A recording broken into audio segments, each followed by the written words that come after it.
Welcome to Art Ed Radio, the podcast for art teachers. This show is produced by the Art of Education University, and I'm your host, Tim Bogatz.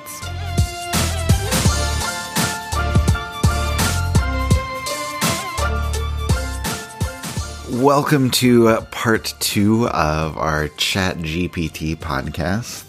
Amanda and I did an episode last week just kind of explaining, what is ChatGPT or what are chatbots, how teachers are feeling about chatbots and AI coming into their classroom, how we felt about it personally, and just kind of where we see it going in the future when it comes to the classroom. And last week's episode elicited a lot of response. A lot of comments, a lot of conversations taking place about just everything that is happening on the horizon, what we see coming with AI in our classroom. And also, one listener, along with the comments and conversations, Tyler from Ohio, had a correction for me. He let me know that ChatGPT is not actually the most powerful chatbot around, which was something that I had said last week. Apparently Bing AI is more powerful, and Tyler sent me the receipts on that. So this is my correction, and apologies for that mistake. However, I'm sticking with ChatGPT for now because it's familiar to me, and I'm having a lot of fun with it. And, I think just based on those conversations that I've had with teachers and comments that I've seen from people, I think a lot of teachers are having fun with it too.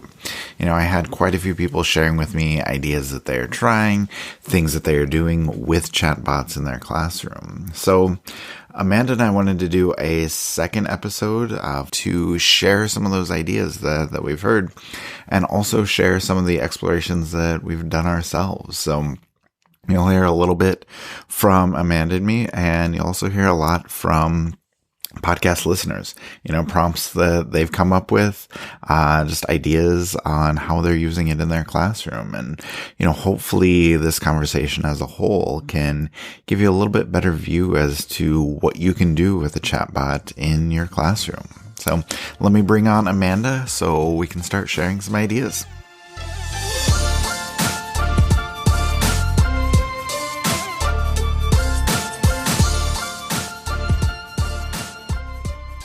Amanda Heyn, welcome back to the show for the second straight week. How are you? I am still great, and I am still excited about ChatGPT. How are you? Same on both counts. But yeah, thank you for making the time to come back on the show. We just received a ton of feedback from last week's episode and thought we needed to record a second one. So I know people really want to talk about everything related to AI, ChatGPT, how it's going to change or at least affect the world of education. So let me ask you this, why do you think this topic fascinates people so much?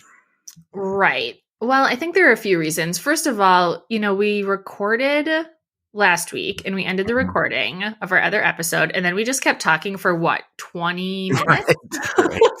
And finally we were like, this is probably points to the fact that we need to make another episode, because we were like, what about this? And oh my gosh, what about that? And now that we've sort of understood what we can do with it, now we have ideas about how it could actually be used in the classroom or in our personal lives or whatever. And so I think one reason people are so fascinated with it, and it's such a discussion point right now, is it's just so powerful. It can generate an answer to anything. You can ask it to do so many different things, and people are figuring out how to use it in new ways all the time. I feel like every time I hear about it in social media or in my course or wherever I'm talking about it, it's just people are ideating and iterating on what they think it can do because they're playing around with it and, seeing its capabilities. And in fact, just yesterday, I saw that the project management platform that we use here at AOU was getting an update. And what's going to be included in the new release? AI integration. And I was like, whoa, this is the first time that it's actually going to impact something that I'm using on a regular basis. And it said, it will summarize lengthy text for you. It will give you brainstorming ideas all right within this platform. And so I thought that was really interesting. Yeah. Yeah. So I think if you're someone who's still warming up to the idea of this technology, that is fair, totally fair. Take your time. And I would encourage you to learn more about it because I really think it's sort of going to be everywhere. In the next 1 to 3 years, for sure. And like you said last episode, AI isn't going to replace you, but someone who knows how to use AI is going to replace you. Right. And I think that's becoming more and more apparent. And then I think the last reason that art teachers are starting to get on board is because you can be so creative with it. You talked last episode about how you gave it one drawing prompt and then you went down a rabbit hole for 45 minutes trying out like prompt after prompt after prompt because the iterations are really endless and there's so much room to play. So it is. It's like a giant sandbox. There's so much to do in there. And like, I don't know, so many cool ideas that keep coming. And then that triggers inspiration for something else. And you're like, what about this? And just as a creative person, I feel like it just resonated with me because like you said, there's so many different directions it should go.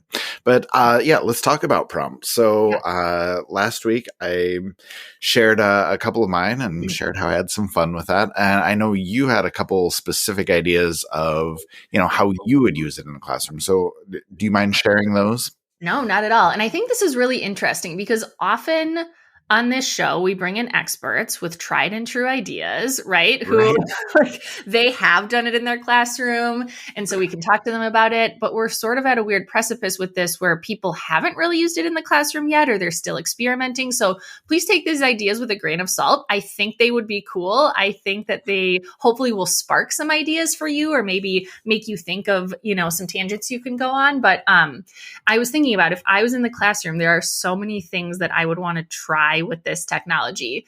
But before I get into that, I also do want to mention that you do have to have an account to use ChatGPT.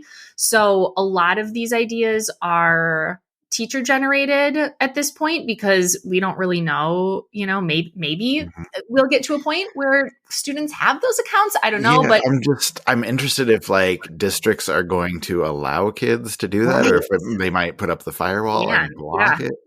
That's something I haven't thought about. So there's a lot to figure out. Right. Maybe it's already blocked at your school. I don't know. But I do think, high school students, I think, could handle it under direction and with parent permission. So whatever, that's my caveat. So, okay. My first idea is to give ChatGPT a weird prompt and then ask it for 5 ideas. And then you could project those prompts onto your, through your projector onto the board and then have students choose one to draw. So I gave ChatGPT, for an example, please give me 5 drawing prompts for an interaction between a rainbow, a piece of pizza, and a disco ball. And my favorite thing it came back with was a disco ball hanging above a pizza restaurant, casting rainbow reflections on the walls and floor as people enjoy their pizza and dance. So I thought that was interesting. And sounds then like a good time. I don't know if I'm going to draw that many people in a pizza restaurant, that's but true. I feel like it would be a lot of fun. So. I think it could provide some really interesting prompts. And then another example I gave it was, this one was a bit more open-ended just because I wanted to see what it would do. I said, generate a drawing prompt that high school students might find funny and references a trend on social media. Because I was like, how up is it on what's actually happening in the world? And and it came back with draw a group of animals taking a selfie with a duck face pose, which again, that's engaging. Another idea. When is the last time we saw duck face? Like, when was the last time that was part of the conversation? I mean, true, but I feel it does still happen. Maybe that's because I'm a millennial and it's still happening because my group is behind the times. It's just ingrained. It's just ingrained. Yeah. Can I just tell you, I just did a Google search for duck face and, those questions pop up on Google. And the number one question is, duck face still a thing? And the answer is duck face is no more. It is no more. And that article was from 2015. So, all right. So it didn't nail that one. Okay, another idea I had would be similarly to use it for bell ringer work. So you could have it generate a lot of different ideas depending on what you were studying. But the idea is you'd have the prompts again on the projector when kids come in. So you could ask it for like 3 contour line prompts or 3 short answer art history prompts or 3 wacky drawing ideas. This one, I think wacky is a good word to use, I've discovered, Okay. instead of like Okay. strange or interesting. So I Yeah. asked wacky and it said, draw a giant sloth wearing a party hat, holding a slice of cake and surrounded by a group of tiny dancing hedgehogs. So like that is wacky. That is why I really like Yeah, that one. me That's too. fun. So if you're trying out ChatGPT, maybe use the word wacky. And then Yeah. the third one, I thought maybe you would be able to use it to inject some randomness for student engagement or entertainment. So leaving things up to chance to make class more exciting, you could ask ChatGPT for some ideas about what kind of music you should play during work time or what kind of critique you should run for the last minutes.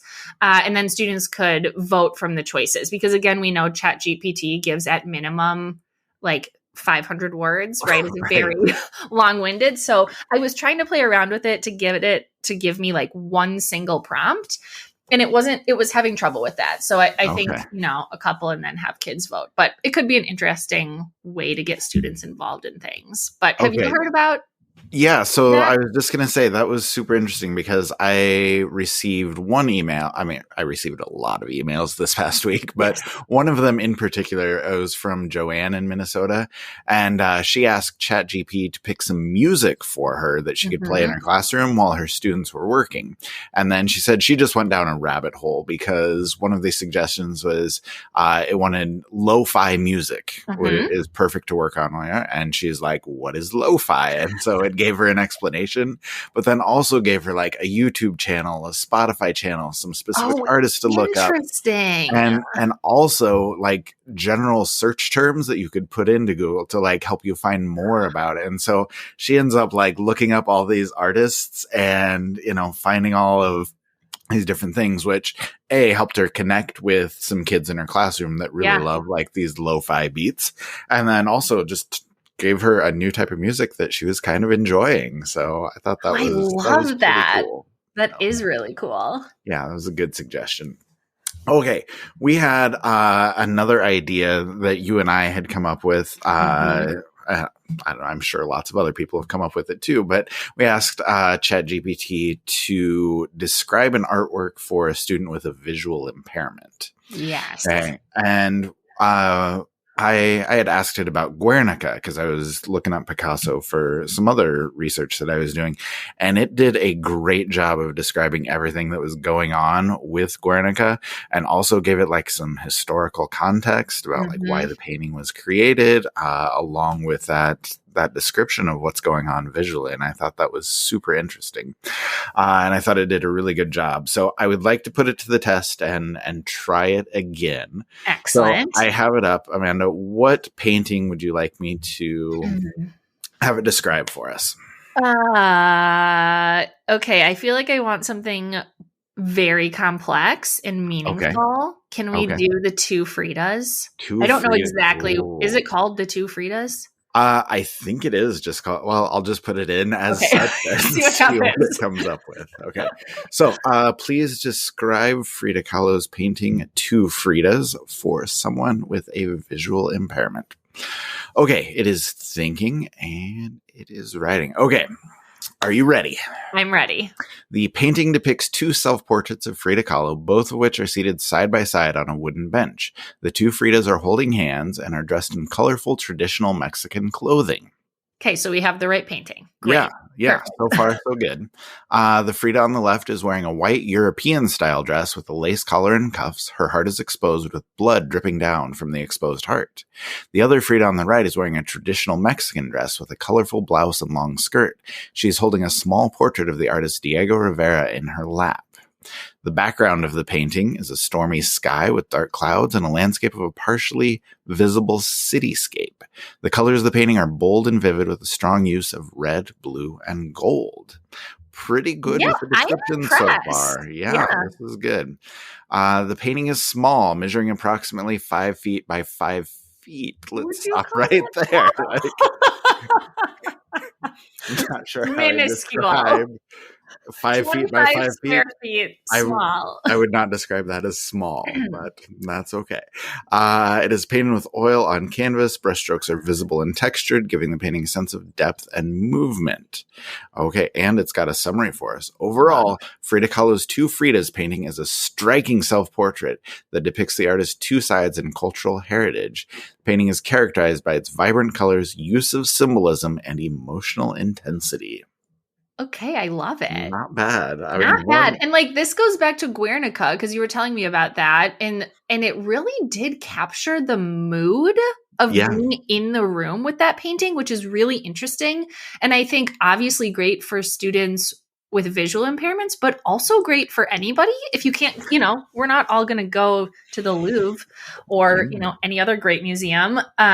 So I thought that was really interesting that it was really able to capture a feeling in addition to a physical description of it. I thought and that's interesting because, and even if we were to go to a museum, like you said, like we can't necessarily put how we're feeling about things into words all the time. And so that's a good starting point to do that. So I really like that. Okay. That actually, I have a few more listener ideas I want to share. That brings me to one from Todd. Todd's in Illinois, and he said, Todd. Thanks for writing. I feel like we're running a bad radio show. Hey, Todd, thanks for writing. But anyway, he said he uses ChatGPT. He's been using it to enter students' writing samples, and then the chatbot will give them feedback, and it says can really strengthen like students' argument that they're making about a painting or about an artist. He said it'll check their spelling. It'll help improve their grammar, like things like verb tenses and just other like simple mistakes that kids make sometimes, like ChatGPT can catch a lot of those. And he said, taking that feedback helps kids kind of improve the clarity of their writing.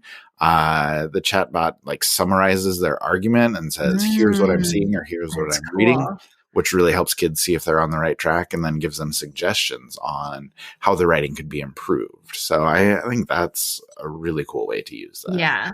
Well, that sparks an idea for me. I've been using Grammarly for a long time, and maybe some of you. And that's, I would call that light AI in a way, right? It's not necessarily summarizing and things for you, but I have definitely become a better writer. There are things that I think about when I'm writing without Grammarly that it has taught me just by using the program. So that's really interesting. I love that he's using it in that way. Yeah, I think so too. I would agree. Like Grammarly has made me a sharper writer, I think. And now like if, this chatbot can help me summarize arguments in a better way, like that might be worth checking out. So all right. Thanks. Well, Todd. I have sort of an opposite idea. Yeah. Seeing who can make the worst thing with ChatGPT, which I think could be fun. Well, we did run into that last week too. We did run it, right? Our rap about the Renaissance, our terrible haiku. And so I thought maybe for high school students, again, account stuff figured out aside, I thought it would be cool for them to compete who could make ChatGPT write the worst or cringiest rap about something. So I was thinking like art history, art movements. And I think it could be really interesting because while the kids would be prompting it, they would have to reprompt, and they're going to be reading it. And for the most part, the information is correct. So while it is a bad rap, they may actually be absorbing some things. Okay, I like it. So I tried to make it write the cringiest rap about painting a self-portrait. And here was how, this was the last verse. Are you going to rap this for us, or are you just going to definitely not read it as a poem? Okay. I'm going to read it as a poem. Thank you for the clarification. It says, yeah, that's right. I painted my self-portrait. I made it look so good. You can't even hate. I'm a painting superstar. Gonna shine so bright. My self-portrait's the bomb. Gonna take flight. But can't you just see like a bunch of high schoolers rolling on the floor about that? I mean, dying. At it's so bad, but it's so funny. But honestly, the rap about the Renaissance from the last episode was a bad rap, to be sure, but it also had very accurate information in it. And so let's talk about that. Like, do you I mean, how do you think we can use this besides bad raps to just kind of reinforce knowledge, whether that's about art history Mm. or color theory or just Yeah. whatever may be? Yeah. So another idea I had related to this was to have it generate something and then ask the kids to critique it. So if you ask ChatGPT to tell you, explain the pop art movement or explain Fauvism or whatever it is, and then have kids go through and really scrutinize it. What did it get right? What did it get wrong? How would you Hmm. improve the answer? Pretend you're ChatGPT and you're writing an answer for this. I think there's some really interesting things that can be done there in terms of checking it. And that's also helping kids realize that they do have to check it. They cannot take it at face Hmm. value because sometimes, as we just saw, it calls something 5 feet by 5 feet small. And Right. that's just sort of an inconsequential thing, but what else is it getting wrong? Right. Yeah. So that was one thing I was thinking about. Yeah, I think that's cool because that leads to a lot bigger discussions about how AI is obviously not infallible. And like you said, Right. you need to think critically about what it's giving you. And you need to know that you can't just take it as is because it's not always going to be right. So, Mm-hmm. yeah, that's a bigger lesson to learn. I think that's a good way to do that. Okay, one more art history idea that I kind of like. This came from Anna in Arizona, and she just called Thanks it. for writing, Anna.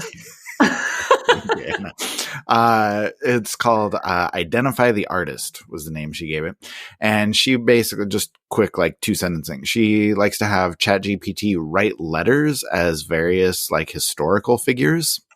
Okay.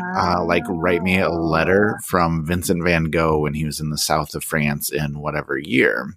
Okay. And then she will remove any of the identifying information, like when he signs it Vincent or whatever. sure. And then she asks students to identify who, quote unquote, wrote each of the letters. And so just That's using the information that's in there, they have to see who the artist is that wrote that letter. That's so fun. I want to play that game right now. I mean, we're not going to, but that's really fun.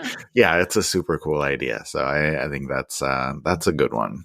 Yeah. Hey, I'm wondering if you can like update it to modern day, like if you had contemporary artists sending emails Oh and my like identify it gosh. to again, just lots more ideas. See, this is what happens when we Mhm. start talking about ChatGPT. Just go down all sorts of random rabbit holes, and some of them are very fruitful, and some of them waste your time. But I don't know, for me at least, You they're don't all know until you entertaining. explore. Yeah. Okay. And then one last idea that I wanted to share. We're not going to do another 45-minute episode, so this will be the last one I share. This is from Chine in New York, Thanks for writing, and Tina. she sent me just a list of discussion prompts that she was impressed with. She just asked ChatGPT to come up with discussion prompts about pop art, okay, for her high school students to discuss. I think that was the Mhm. prompt that she gave. And it gave her 10 because, like you said, it's always Of course it overkill did. when it comes to ChatGPT, but just very basic stuff from like, what do you think pop art is? How would you define it with your own words? And then some bigger things like, how did pop art challenge traditional notions of art? Why do you think it was controversial at the time? And then it goes to even like higher level thinking with, how does pop art relate to the concept of consumerism? Does it celebrate or critique consumer culture?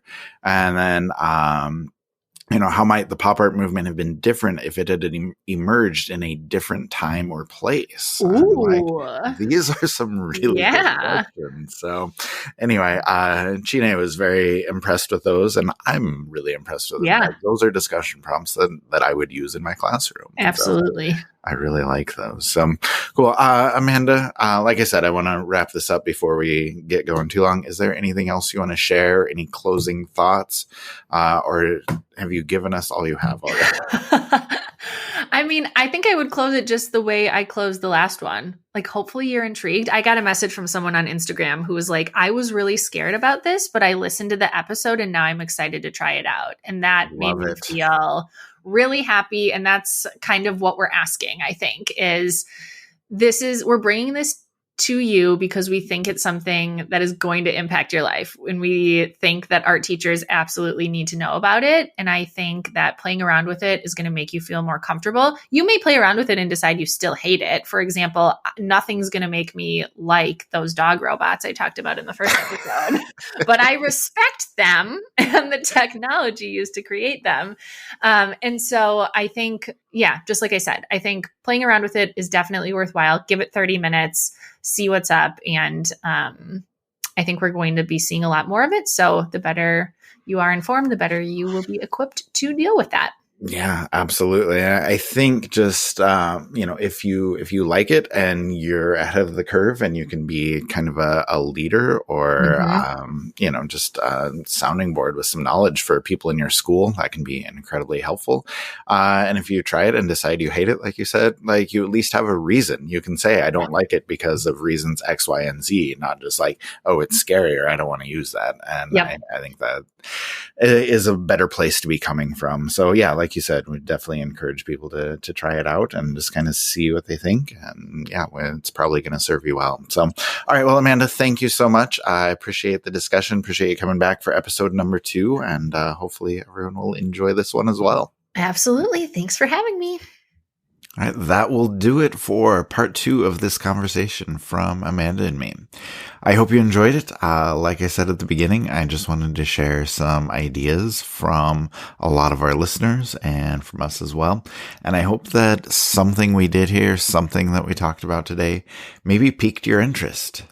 Like Amanda said, ChatGPT and AI are likely going to have an increasing role in education in the near future. We're not saying that you need to embrace that necessarily, but I think we would both say that it's a good idea to at least familiarize yourself with the tools and with how those tools can be used. And so I hope you can do that soon. And even though we probably don't have any more ChatGPT podcast episodes coming anytime soon, I'd still love to hear about cool ideas that you're trying, fun prompts that you've found, or just new ways to utilize this in your classroom. So please reach out if you have something to share.